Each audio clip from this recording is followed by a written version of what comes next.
పట్టపగలు నడి రోడ్డుపై నడిచి వెళుతున్న మహిళల మెడల్లోంచి చైన్లు తెంచేస్తున్న వాళ్ళని చూసాం. భర్తతోనో కొడుకుతోనో బైక్పై పెడుతున్న ఆడవాళ్ల మంగళసూత్రాలని తెంపుకెళ్లే బ్యాచ్లను చూసాం. బ్యాంకుల వద్ద కాపుగాసి డబ్బులు డ్రా చేసుకుని బయటకు రాగానే నోటు కింద పడిందంటూ దృష్టి మరల్చి క్యాష్ తోడాయించే వాళ్ళని చూసాం.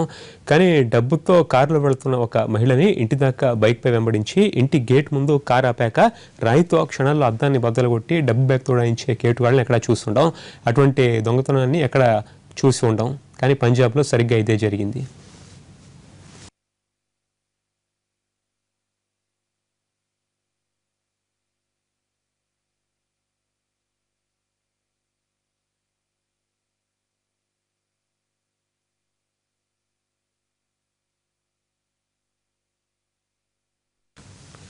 డబ్బుల బ్యాగ్తో ఒక మహిళ రాత్రివేళ కారెక్కి ఇంటికి బయలుదేరడాన్ని గమనించింది ఒక కిలాడి బ్యాచ్.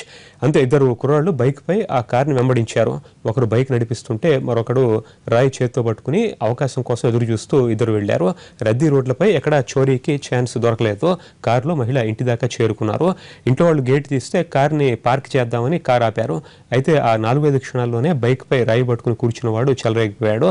కనుమూసి తెరిచేంతలోపు డ్రైవర్ పక్క సీట్ అద్దాన్ని రాయితో బద్దలు కొట్టడం, క్యాష్ బ్యాగ్ తీసుకోవడం, రివర్స్ చేసి ఉడాయించేందుకు సిద్ధంగా ఉన్న బైక్ ఎక్కి పరారైపోవడం జరిగిపోయాయి.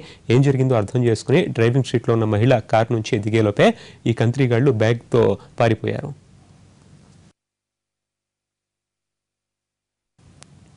పంజాబ్లో జరిగిన ఈ దొంగతనం కేసులో కేడీల్ని పట్టుకునేందుకు పోలీసులు తీవ్రంగా గాలిస్తున్నారు. పాత నేరస్తుల్ని బైక్పై దొంగతనాలు చేస్తూ దొరికిన బ్యాచ్లని ప్రశ్నిస్తున్నారు. అలాగే నిందితులు వాడిన బైక్ని, పోలీసు బైక్లు ఎన్నున్నాయో వాటి వివరాలని తెప్పించి నిందితుల ఆచూకీ కనిపెట్టే ప్రయత్నం చేస్తున్నారు.